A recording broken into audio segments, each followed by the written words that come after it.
Alright, let's have a quick look this evening at this Ridgid battery adapter. It's pretty nice. Plastic, kind of the standard fare, color match roughly to the Ridgid color scheme. Contacts look about as expected in there. There are, I see, at least 6 mounting holes on this if you needed to attach this to something so that the battery would be secure and not flopping around.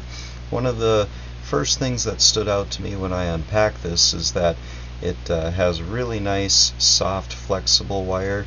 This appears to be a silicone jacket, so it's really nice and flexible, and then you have this built-in fuse holder and switch inline, which feels pretty nice overall. Don't know if it will last through 100,000 on-off cycles per day, but seems to do the trick. It looks pretty decent. This is listed as having 14 gauge wire, which is a little thin. I guess I would have probably preferred to have 12 gauge wire, but not for any particular reason, just because, I don't know, I like it. But getting a closer look at the wire itself, you have a really nice, very thin, fine stranded wire in here. There's lots of it. Many thin little strands. So looks like it's tinned copper, nice and flexible. Compare and contrast to a similar one I have here where the plastic part's not really any different, and this one does have 12 gauge wires, and you can see they're a lot stiffer than these silicone ones. Not a bad thing. And you have a fuse holder here separate of this switch. This isn't a bad way to go either, but this one has just like a dozen strands of a thicker, coarser wire. Not a bad thing, just something that may be of interest on this one. Really flexible wire with really fine stranded wire inside.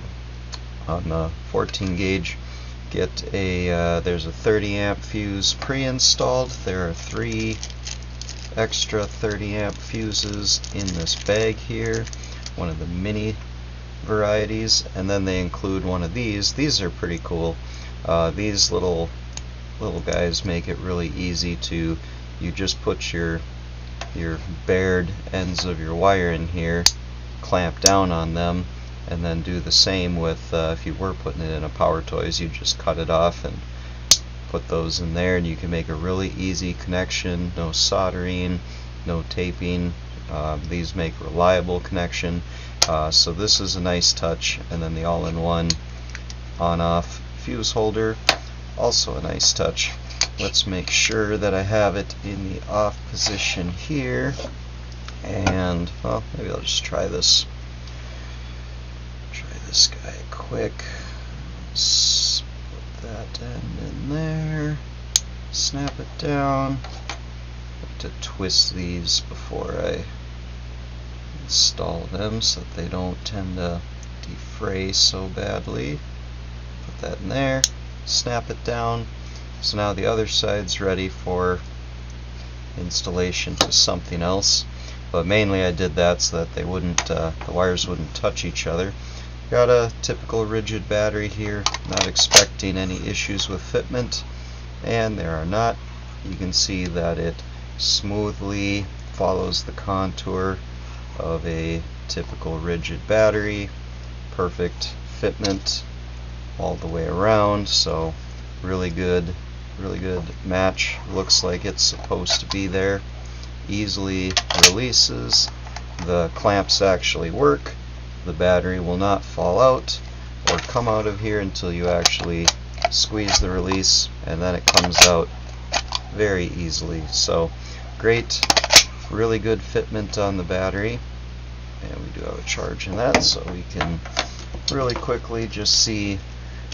Nothing real exciting to show with this test, but I can actually clamp down on my multimeter. That'd be kind of cool if I could get them both in there, but they're too big, I think, for them both to do that trick. I can try. I can get one of them for sure. Yeah, kinda got it. So the switch is off, turn it on, and there's our resting voltage of a Ridgid battery. This one hasn't been charged in months, so 19.5 volts, it's about right. Turn it off, no power, turn it on, got power, just that simple. So on off switch, really nice. Nice and simple, nothing to it. So you know, I'd say that this is one of the better ones. I really like it, with little extras included, the good fitment. Like I said, you know, 14 gauge wire. It's a little thin, but it's just a little short run for most intents and purposes.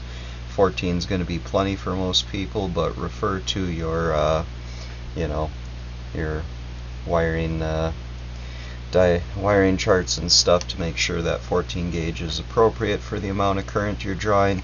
You really shouldn't be drawing buckets of amps out of your lithium ion batteries anyways, so for 95 or more % of cases, this is going to be just great, really easy to work with. So nice little product there.